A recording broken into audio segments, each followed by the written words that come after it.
Pese que fue aprobada en el primer debate, la reforma tributaria sigue teniendo varias modificaciones para lo que será la ponencia de la segunda discusión, con plenarias incluidas del Senado y Cámara de Representantes. ¿Cuáles serían esas modificaciones a lo que conocimos en el primer texto? José, ¿cómo le va?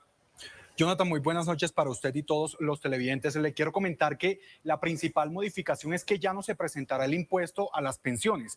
Y otro de los aspectos, según el jefe de Estado fue enfático en señalar, es que la sobretasa al impuesto para el sector petrolero y el sector carbonero dependerá únicamente del precio internacional, precisamente de esos, del petróleo y del carbón. El presidente Gustavo Petro anunció los cambios a la reforma tributaria. El primero de ellos es que no se presentará impuesto a las pensiones y el segundo modificará la sobretasa del impuesto de renta para empresas del sector petrolero y carbonífero. Ahora dependerá de los precios internacionales. La reforma tributaria como tal, su filosofía central consiste en dos aspectos. Uno, aumentar la capacidad de pago del país, su capacidad para pagar sus compromisos internacionales que crecieron lamentablemente de una manera muy alta en los últimos años. Y dos, para aumentar la justicia social en Colombia. Inicialmente, el gobierno propuso gravar las pensiones superiores a 10 millones de pesos con el impuesto de renta y era uno de los pilares de la meta de recaudar más por concepto de las personas naturales de mayores ingresos. Por esto, quitar este punto de la ponencia pesará sobre la cifra de recaudo.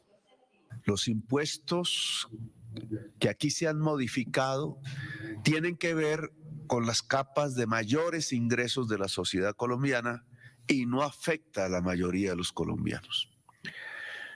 Justicia social y capacidad de pago son dos objetivos que me parecen centrales en los momentos económicos y sociales en los que estamos viviendo.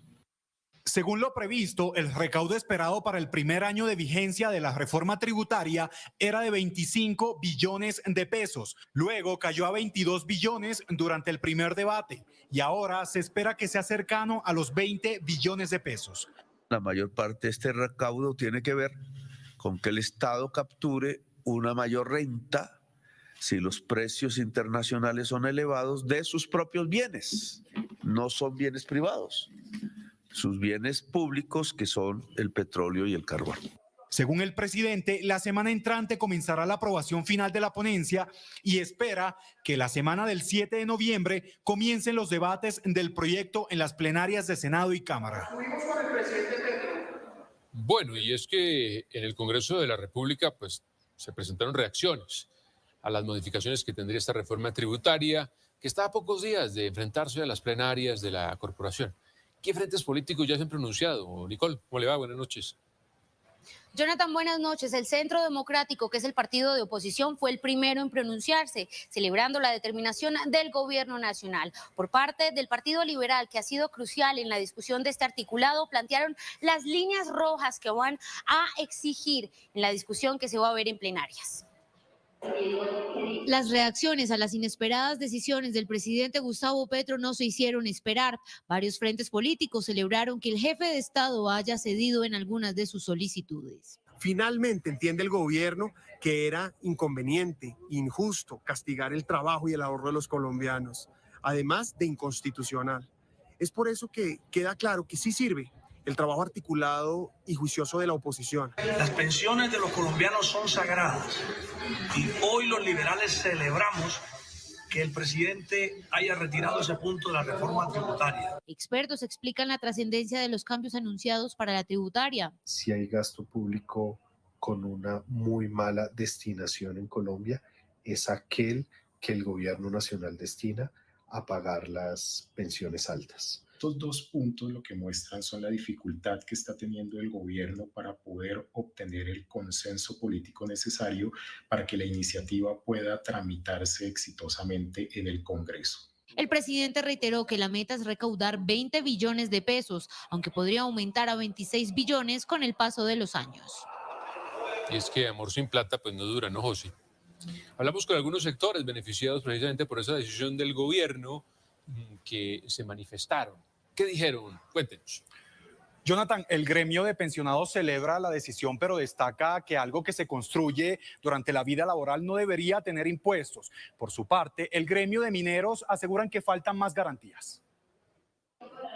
Tras las decisiones del gobierno Petro en la reforma tributaria, gremios de pensionados agradecen la modificación.